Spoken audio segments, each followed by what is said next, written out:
Well, we're here at the BIC, the Booth International Circuit in Greater Noida, and we're here for the Indian Car of the Year Awards. Every year, a lot of publications take part in this award, and it's not just one publication or one person's individual idea, it's a gamut of senior journalists across the board. And this year, we've got 15 different publications, including, of course, Times Drive, who is part of this event. Now, we've got three big awards, the ICOTY, the Green Car of the Year, and of course, the Premium Car of the Year, the Premium Luxury Car of the Year.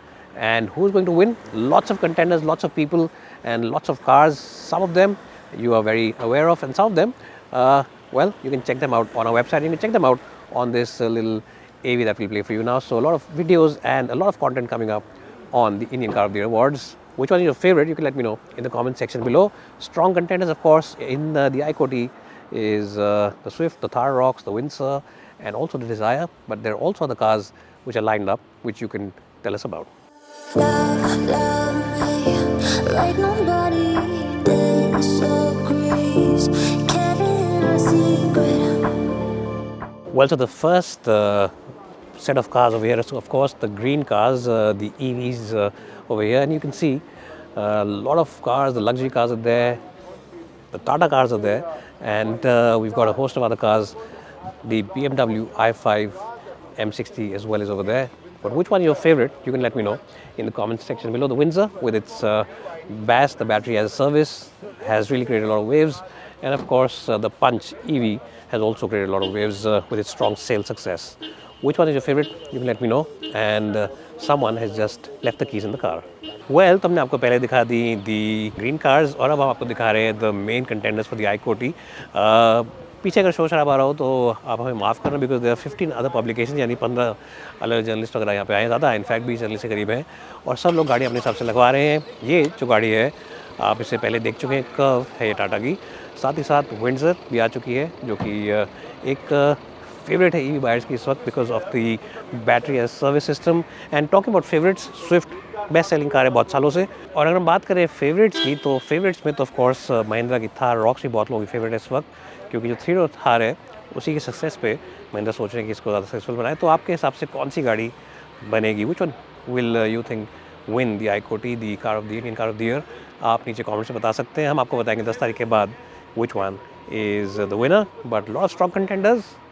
कोई surprise element भी हो सकता है क्या आपको लगता है कि सिट्रॉन की बसॉल्ट भी कुछ कर सकती है, या फिर MG की विंडसर सब पे भारी पड़ेगी, या फिर स्विफ्ट हमेशा की तरह ही सबकी फेवरेट रहेगी? बहुत सारे लोग हैं, बहुत सारे जूरी मेंबर्स हैं, बहुत सारे लोग गाड़ियाँ सेटअप कर रहे हैं. एक बार गाड़ियाँ सेटअप करके आपको अच्छा शॉट दिखाते हैं. वेल, तो हम चल रहे हैं गाड़ियों को एवेल्यूएट करने. वैसे एवेल्यूएट तो हम पहले भी कर चुके हैं, पूरे साल हमने गाड़ियाँ चलाई थी, लेकिन एक बार फिर से अपने माइंड को रिफ़्रेश करने के लिए हम निकल पड़े हैं. और इस वक्त मैं चला रहा हूँ, जैसा आप देख ही सकते हैं, डिज़ायर. आप कहेंगे आपने डिज़ायर क्यों चूज़ करी? वेल, क्योंकि जितनी भी गाड़ियाँ यहाँ पे लगी हैं, जितनी भी गाड़ियाँ यहाँ पे खड़ी हैं, उनमें से सबसे बेस्ट सेलिंग कार्स में से एक है ये. स्विफ्ट भी खड़ी हुई है, लेकिन इस गाड़ी के ऊपर इस वक्त ज़्यादा फोकस बायर्स का इसलिए क्योंकि अभी ये 5 स्टार ग्लोबल एनकैप के अंदर क्रैश टेस्ट रेटिंग लेकर आई है, और साथ ही साथ इसके अंदर आपको 6 एयरबैग्स वगैरह मिल जाते हैं. और बिल्कुल नया प्रोडक्ट है ये. नया तो खैर स्विफ्ट भी है, लेकिन ये नए इंजन वगैरह के साथ आती है. अब ट्रैक पर हम इसे इसलिए चला के देख रहे हैं, देखने के लिए कि ये हैंडलिंग वगैरह कैसी करती है, ब्रेकिंग एफिशिएंसी गाड़ी की कैसी है. और अगर आप इसे भगाएंगे 100, 110 पे, 120 पे ट्रैक पर तो आप ज़्यादा ले आ सकते हैं, लेकिन आमतौर पर अगर आप हाईवे के ऊपर भगाएंगे इसे, तो ये शोर शराबा कितना करती है. काफ़ी सारे लोग जो इस गाड़ी को खरीद रहे हैं, जो कुछ जर्नलिस्ट हैं, जो मीडिया हाउसेस हैं, वो कह रहे हैं कि 3 सिलेंडर इंजन थोड़ा सा नॉइज़ ज़्यादा हो गया है. तो हम देखते हैं कि क्या ये वाकई ज़्यादा नॉइज़ी हो गया है, क्या इसकी हैंडलिंग पहले जैसी है, या फिर ये गाड़ी अब नए इंजन के साथ थोड़ा सा शोर ज़्यादा करती है. मेरे हिसाब से अगर आप देखेंगे इसको चलाते वक्त, तो अगर आपने पिछले 1.2 चलाई है, इसमें 4 सिलेंडर आते थे, तो आपको लगेगा कि हाँ, थोड़ा सा फ़र्क ज़रूर है इसमें और उस गाड़ी में, बट 19-20 का फ़र्क है. It's not a big difference, but जो आपको फ्यूल एफिशिएंसी मिलती है, जो आपको माइलेज मिलती है, उसको देखकर आप इस छोटी बात को कहेंगे कोई बात नहीं, मुझे कोई फ़र्क नहीं पड़ता. अगर थोड़ा बहुत 19-20 का फ़र्क है डेसिबल पॉइंट में भी, तो मुझे कोई फ़र्क नहीं पड़ता है. और इनफैक्ट जब इसको आप हाईवे पर लेकर निकलेंगे, जैसे इस वक्त मैं चला रहा हूँ कॉन्स्टेंट 90 की स्पीड पर, तो बिल्कुल भी फ़र्क ऐसा कुछ नहीं है. ब्रेकिंग एफिशिएंसी गाड़ी की अच्छी है. Handling as a compact family sedan is also quite good. Obviously अब ये स्पोर्ट्स कार्स या BMWs और बाकी स्पोर्टी एंथुसियास्ट गाड़ियाँ होती हैं, उनकी मुकाबला तो नहीं कर सकती, लेकिन अपने आप में it is a very sorted out package, and I think people like this car because it's a tension free car.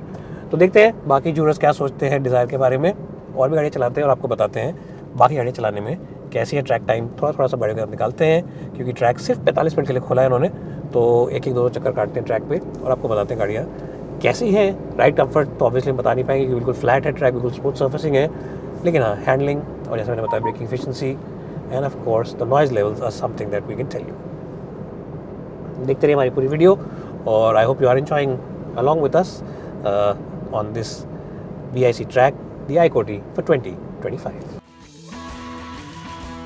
Well तो हम लेके चल रहे हैं मिनी कूपर S और एक गाड़ी हम अभी ट्रैक पर ले जाएंगे। अभी ट्रैक लिमिट फॉलो करनी पड़ती है क्योंकि अंदर पिट लेन के अंदर लिमिट होती है, तो उसको हम फॉलो कर रहे हैं। चाहे आप I-40 हो, चाहे आप रेसर हो, चाहे आप कोई भी हो, आपको एक लिमिट हमेशा फॉलो करनी पड़ती है पिट लेन के अंदर, तो उसी को फॉलो करें। उसके बाद हम गाड़ी को लेके चलेंगे और बताएंगे परफॉर्मेंस कैसी है, पावर, टॉर्क और ये सब चीज़ें तो आप कहीं पर भी पढ़ सकते हैं, लेकिन जो असली फील है इस गाड़ी का वो आपको ऐसे ही एक रेस ट्रैक पर आएगा। तो और कोई गाड़ी अगर नहीं आ रही पीछे तो हम लोग गाड़ी को निकालते हैं।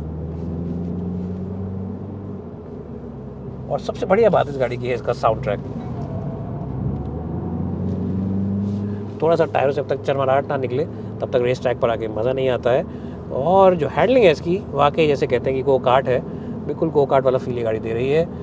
बिल्कुल एक्यूरेट, बिल्कुल क्रिस्प, एकदम एक चिप्स के डब्बे की तरह जो चिप्स निकलता है एकदम वैसा इसका स्टीयरिंग का हैंडलिंग है।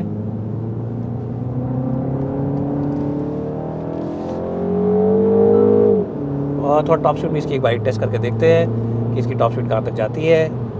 ज़्यादा भगाएंगे नहीं गाड़ी को, क्योंकि जैसा पहले हमारे को जूरर्स ने बताया यहाँ पे टेस्टिंग हाई स्पीड की नहीं करनी है, हैंडलिंग ही करनी है, बाकी चीज़ों की करनी है। हाई स्पीड भी कर सकते हैं लेकिन करनी नहीं है। बड़े आराम से 150 की स्पीड ये गाड़ी टच कर गई और हम ज़्यादा भगाएंगे नहीं, क्योंकि और भी गाड़ियाँ हैं ट्रैक पे हमारे साथ, और भी टूरर्स हैं जो ट्रैक पर हैं, तो सेफ्टी का भी ख्याल रखना ज़रूरी है। But it's a beautiful car to drive, fantastic car to drive, and Minis are known for the handling prowess and this one is no different. It's a fantastic car to drive. ज़्यादा मैं गाड़ी को इसलिए भी नहीं भगा रहा हूँ क्योंकि हमारे साथ कैमरा में नहीं बैठे हैं पीछे और आगे, कि उनकी तबीयत ना ख़राब हो जाए, इसलिए हम ज़रा गाड़ी को अपनी औकात में चला रहे हैं। गाड़ी की तो औकात बहुत ज़्यादा है, लेकिन हम अपनी लिमिट्स के अंदर गाड़ी को चलाएंगे। आप भी अगर कभी गाड़ी लेके आते हैं ट्रैक पर तो एक्साइटमेंट में बिल्कुल जैसे होता है आउट ऑफ कंट्रोल ना हो जाए, कंट्रोल में रहें, खुद को भी कंट्रोल में रखें, गाड़ी को भी कंट्रोल में रखें, क्योंकि अगर आप कंट्रोल में रहते हैं तो आप ज़्यादा मज़ा ले सकते हैं। You can really extract the maximum from the car, the package and from yourself.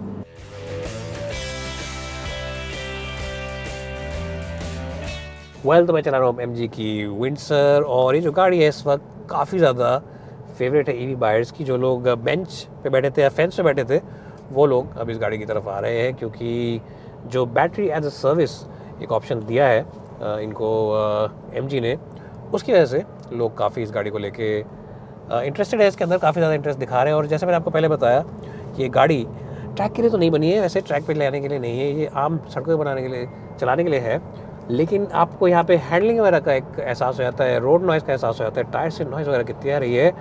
और ऐसी कोई दिक्कत वाली बात इस गाड़ी में है नहीं। इलेक्ट्रिक कार्स वैसे भी काफ़ी शांत होती हैं, बहुत ही ज़्यादा क्वाइट होती हैं, और विंडसर भी काफ़ी एफिशिएंट और शांत गाड़ी है। मज़ा आ रहा है इस गाड़ी को चला के। हैंडलिंग भी इसकी डिसेंट है, हालांकि ये लंबी गाड़ी है और ऊँची गाड़ी है। अपने प्राइस के हिसाब से, अपने सेगमेंट के हिसाब से it's much bigger car than the rivals in the segment, but even then I think it's a good handler. और हमारे पीछे स्विफ्ट निकल गई, जो कि एक बड़ी फेवरेट गाड़ी है, आज से नहीं पिछले 15-20 सालों से लोगों की फेवरेट गाड़ी है। तो यही सब है, अलग अलग गाड़ियाँ हैं, अलग अलग कैटेगरीज़ हैं, लेकिन सब एक साथ ट्रैक पर चलती हैं और एक साथ ही लोग इनको लेकर देखते हैं कि गाड़ी चाहे कैसी है। मुझे जो बातें अच्छी लग रही है विंडसर की मैं आपको बता दूँ, बेड के अंदर खुला कैबिन है, बड़े शीशे हैं, एयरी फील है, बड़ा सनरूफ है, बहुत ही बेहतरीन और बड़ा टच स्क्रीन है, जो कि आपको आमतौर पे देखने को नहीं मिलता है, ना सिर्फ इस सेगमेंट में बल्कि किसी भी सेगमेंट में। और राइड कंफर्ट भी गाड़ी का अच्छा है, ब्रेकिंग एफिशिएंसी काफ़ी अच्छी है, एंड आई थिंक कोई ऐसी मेजर फॉल्ट फाइंडिंग करना इस गाड़ी के साथ इस वक्त काफ़ी मुश्किल है। एनीवेज, इस गाड़ी को लेकर चलते हैं वापस अंदर, क्योंकि हमारे को बोला गया है कि EVs को ज़्यादा ना भगाएं, क्योंकि अगर बैटरी बिल्कुल इन एंड आउट हो जाए और हमें टाइम ना मिले रिचार्ज करने का, तो वापस मैन्युफैक्चरिंग तक ये गाड़ियाँ कैसे पहुँचेंगी।